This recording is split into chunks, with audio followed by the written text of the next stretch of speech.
At sa pagpapatuloy ng ating recap, ininspeksyon ni Ian ang bangkay ng Death Bear gamit ang kanyang appraisal at tiniis ang sakit habang nakakakuha siya ng mga kakayahan nito. Sigurado si Ursula na handa na si Ian ngayon at ang natitira na lang ay talunin niya ang mga halimaw habang paakyat siya sa ibabaw.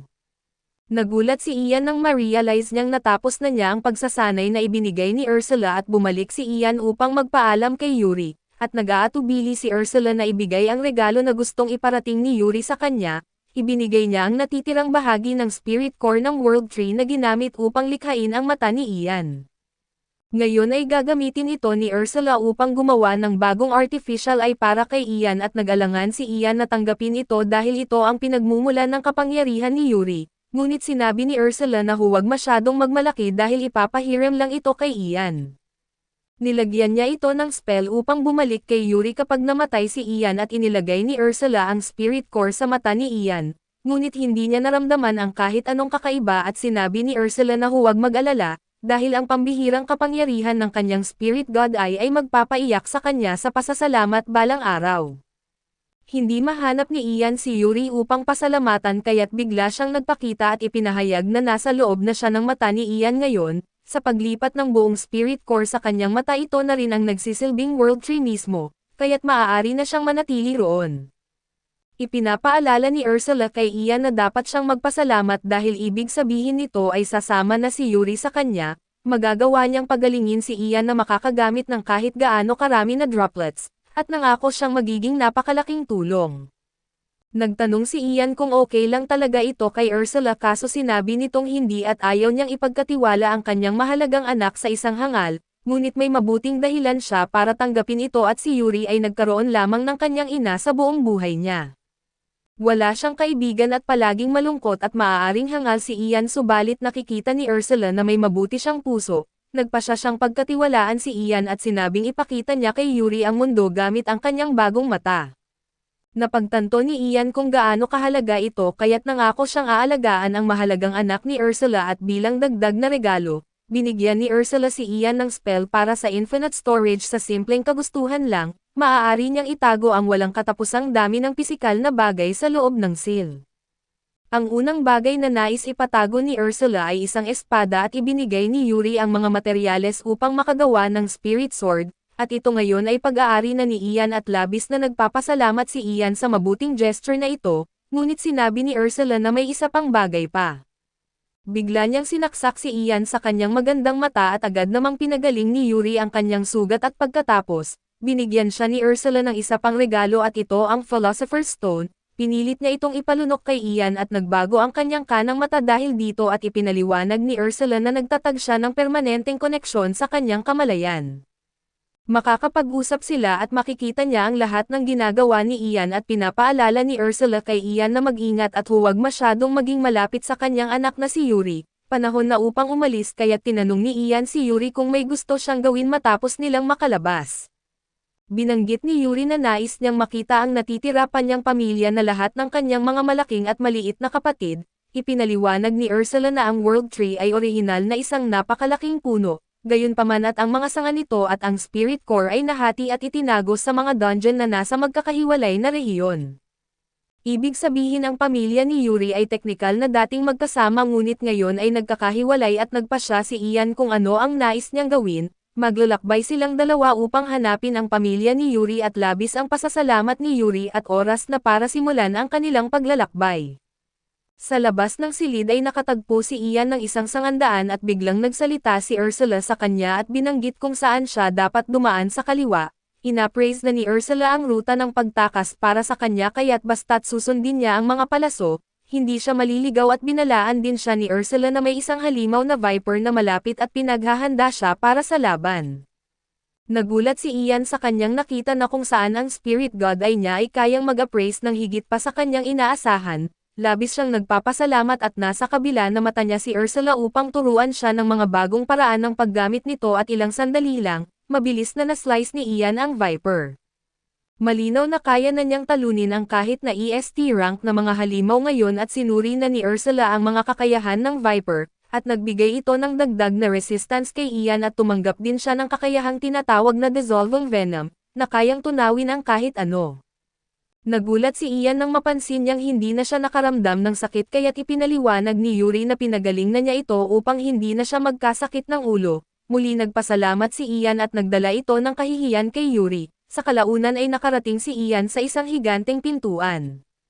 Binigyan siya ni Ursula ng leksyon tungkol sa mga dungeon at dungeon bosses. Ipinaliwanag niya na ang mga dungeon ay buhay na nilalang na kumokonsumo ng mga tao, at ang nagbibigay ng kapangyarihan sa mga dungeon ay isang tibok ng puso at ito ang Labyrinth Core. Hindi maaaring pahintulutan ng mga dungeon na masira ang kanilang puso kaya't ang mga boss monsters ang nagsisilbing mga tagapagbantay. Ipinaliwanag ni Ursula na kailangang talunin ni Ian ang dungeon boss dahil hindi kailanman magbubukas ang labasan kung hindi ito matatalo, dagdag pa ang mga dungeon boss ay palaging napakalakas. Napagtanto ni Ian na naging sapat na siya sa tulong ng mga babae upang talunin ang mga S-rank na halimaw, ngunit alam niyang walang-wala ang mga ito kumpara sa mga dungeon bosses at natatakot si Ian sa maaaring mangyari kung matalo siya, ngunit nandyan si Yuri upang mapakalma siya. Si Ursula naman ay nagbigay din ng lakas ng loob sa kanya pero hindi sa ganoon kabait na paraan. Dahan-dahan na bumalik ang kumpiyansa ni Ian at di na siya ang desperado na Ian na tumatakas at namumulot ng basura habang naghihintay ng kamatayan. Siya na ngayon si Ian ang appraiser na tumanggap ng banal na biyaya mula sa World Tree. Pagpasok niya sa pintuan ay natagpuan niya ang puso ng dungeon. Biglang lumitaw ang higanteng boss monster at agad na ibinalik ni Ian si Yuri sa loob ng kanyang mata para sa kaligtasan nito. Sinabi ni Ursula na napakalaki ng agwat ng sukat nila kaya't kailangan ni Ian na lumapit ng husto sa halimaw. Lumapit si Ian ngunit binalaan siya ni Ursula na paparating ang isang atake. Pinalakas niya ang kanyang mga braso gamit ang kanyang superhuman strength ability upang harapin ang napakalakas na pag-atake. Ang atake ay tila isang bumabagsak na meteor na winasak ang lupa sa paligid ni Ian. Napunit ang mga damit ni Ian ngunit nagawa niyang tiisin ang pinsala at habang mabilis namang pinagaling ni Yuri ang kanyang mga sugat, napagtanto ni Ian na ang kanyang dating sarili ay matatakot sa ganitong sandali kaso hindi na siya ang dating Ian, ibinigay niya ang lahat at tinulak pabalik ang atake ng halimaw. Ginamit niya ang bagong kakayahan niyang dissolving venom na tumunaw sa braso ng boss monster, gayunpaman kailangan pa rin niyang umiwas sa mga atake ng natitirang braso nito. Ang boss monster ay nananatiling sobrang lakas at napagtanto ni Ian na hindi niya ito madaling matatalo. Nakita rin ito ni Ursula kaya't nagpasya siyang bigyan si Ian ng permiso na gamitin ang ultimate tier spell na itinuro niya. Nagulat si Ian ngunit ipinaliwanag ni Ursula na sa dami ng magic power na mayroon si Ian ngayon, kaya na niyang gamitin ang ultimate spell kahit isang beses lang. Dagdag pa niya si Yuri ang bahala na magpagaling kay Ian kung sakaling bumagsak siya matapos itong gamitin. Nagpasya si Ian na ibuhos ang lahat at inihanda ang kakayahan habang papunta sa kanya ang boss monster para sa isang atake, ngunit sinabi ni Ian na huli na ginamit ni Ian ang kanyang ultimate Nova Strike at ang higanteng fireball ay lubusang nagwasak sa halimaw. Labis na nagulat si Ian sa sarili matapos magawa niyang talunin ang napakalakas na halimaw at masayang nagdiwang si Yuri habang pinagagaling siya nito. Hindi inangkin ni Ian ang lahat ng credit para sa sarili dahil alam niyang hindi niya ito nagawa ng mag-isa. Nagpasalamat siya kay Yuri ngunit hindi natuwa si Ursula sa pagiging malapit nila at sinabihan si Ian na bilisan ang pag-appraise sa boss. Matapos i-appraise ni Ian ang golem nakakuha siya ng maraming kakayahan, subalit sinabi ni Ursula na hindi pa siya tapos na maaari rin niyang i-appraise ang Labyrinth Core. Nagtaka si Ian kung ano ang mangyayari kung gagawin niya ito. Biglang nag-teleport si Ursula sa tabi niya at ipinaliwanag ni Ursula na ang kaliwang mata ni Ian ay teknikal ng World Tree kaya't maaari siyang mag-teleport sa kanya kahit kailan. Ibinunyag ni Ursula na ang Labyrinth Core ay katulad ng Spirit Core at maaari niya itong gamitin upang palakasin pa ang mata ni Ian. Nagulat si Ian dahil sa sobrang lakas na ng kanyang mata ngunit maaari pa pala itong ma-evolve at sa bawat Labyrinth Core na ma-absorb ni Ian, lalong magiging mas makapangyarihan ang kanyang mata at dito ay tuwang-tuwa si Ian at agad na pumayag na i-implant ito ni Ursula. Ginawa nga ito ni Ursula at ang Spirit God Eye ni Ian ay umabot na sa level 2 at ipinaliwanag ni Ursula na kung patuloy na matatalo ni Ian ang mga boss monsters at maa-absorb ang Labyrinth Cores, maaari niyang i-upgrade ang kanyang mata sa mas matataas na antas at pagkalabas nila sa pintuan ng dungeon, nagulat si Ian nang biglang magsara ito sa likod nila. Lumalabas na ang pagkawala ng Labyrinth Core ay nagselyo ng ruta patungo sa World Tree at malamang, Ang hukay kung saan nahulog si Ian ay natatakpan na rin at ibig sabihin ay wala nang makakapasok sa World Tree, at si Yuri ay maaaring mabuhay ng payapa mula ngayon. Labis ang ginhawa ng mga babae at sa wakas ay oras na upang bumalik sila sa ibabaw ng lupa, samantala sa ibang lugar ay ikinukwento ni Zoid ang mga nakakatakot na karanasan niya sa dungeon, binalaan niya ang lahat na lumayo sa lugar na iyon dahil puno ito ng mga hellhound. Sinabi niya na imposibleng may makaligtas doon at sino man ang magtangkang pumunta roon ay siguradong mamamatay. Sinabi ng ibang mga adventurer na maswerte si Zoid na buhay pa siya, ngunit sinabi ni Zoid na utang niya ang lahat kay Ian at nagbabalat kayo si Zoid at sinabing iniutos ni Ian na lisanin niya ang dungeon habang nilalabanan ni Ian ang mga hellhound. Ngunit para sa iba si Ian ay kilala lamang bilang trash picker at nagalit si Zoid at ipinaliwanag na si Ian ay higit pa sa iyon. Si Ian ay matapang at iniingatan ang kanyang mga kaibigan sa pamamagitan ng pag-alay ng sarili bilang isang human shield. Kinausap siya ng mga tao at pinatahan siya habang umiiyak kaso sa totoo lang si Zoid at si Jolene lamang ang nakakaalam ng katotohanan, hindi pwedeng malaman ng iba ang tunay na nangyari at patuloy ang drama ni Zoid habang humihingi siya ng tawad kay Ian at sumisigaw na hindi nila kailanman malilimutan ang sakripisyo nito.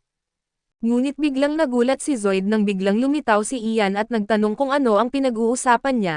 Ipinaliwanag ni Ian na basta na lang siyang lumabas ng dungeon habang nilalabanan ang lahat ng halimaw sa daan, ngunit tumanggi si Zoid na paniwalaan ito na nakita niya ang lahat ng malalakas na halimaw sa ilalim kaya't sigurado siyang hindi ito kinaya ni Ian. Biglang nagtanong ang lahat kung bakit hindi masaya si Zoid na makita ang taong nagligtas sa kanya na buhay at sa kabutihang palad. Naroon si Ian upang ibunyag ang buong katotohanan at ipinaliwanag ni Ian na talagang pinamanhid siya at iniwan na bitag para sa mga hellhound. Agad na nagalit ang lahat kay Zoid kaya't sinimulan siyang bugbugin. Ngunit laking gulat nila nang pigilan sila ni Ian at binanggit ni Ian na ang mahalaga ay buhay pa rin siya at iyon na ang pinakamahalaga. Habang iniisip ni Ian ang nakaraan ay naalala niyang si Zoid ang nag-iisang taong nagpatanggap sa kanya, isang walang halagang outcast sa kanyang party. Bukod pa rito dahil iniwan siya ni Zoid ay nagkaroon siya ng pagkakataong makilala ang mga babae na nagbago ng kanyang buhay. Ipinakita ni Ian ang napakalaking pag-unlad niya at ikinagulat ng lahat ng pasalamatan niya si Zoid. Labis na nagulat ang mga adventurer na pinasalamatan pa ni Ian ang taong nagtangka siyang iwan para mamatay.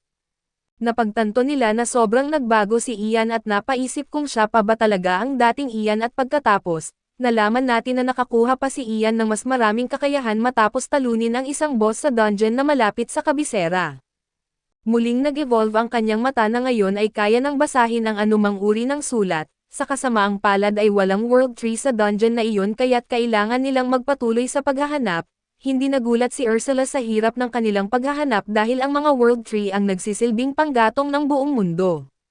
Napakadelikado kung masyado itong madaling mahanap at doon ay humingi ng paumanhin si Ian kay Yuri dahil matatagalan pa bago nila matagpuan ang natitirang pamilya niya, ngunit sinabi ni Yuri na wala siyang dapat ikabahala at hindi siya nagmamadali at biglang may narinig silang sumisigaw ng tulong sa malapit, kaya't agad na tumakbo si Ian papunta roon. Tinalo niya ang lahat ng halimaw sa lugar at nakakuha ng mas maraming kakayahan dahil sa kanyang pagsisikap. Ang babaeng kanyang nailigtas ay agad na napahanga kay Ian at tinawag pa siyang kanyang bayani. Ang lalaking kasama ng babae ay nagpakilala bilang si Jasper at ipinaliwanag niyang siya ang pinuno ng isang trading company.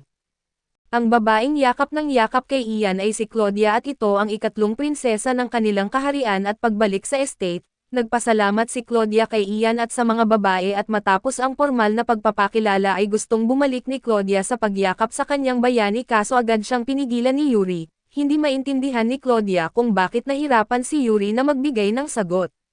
Sa wakas ay nagkaroon ng lakas ng loob si Yuri at matapang na inihayag niya na siya ang asawa ni Ian at syempre ay nagulat siya sa revelasyong iyon. Hindi nagpatinag si Claudia at buong tapang niyang idineklara na siya na lang ang magiging ikalawang asawa ni Ian. Hindi makapaniwala si Yuri na kahit sa kanyang pahayag ay hindi napigilan ang prinsesa ngunit ipinaliwanag ni Claudia na sa panahon ngayon, hindi naman bihira para sa isang lalaki na magkaroon ng maraming asawa.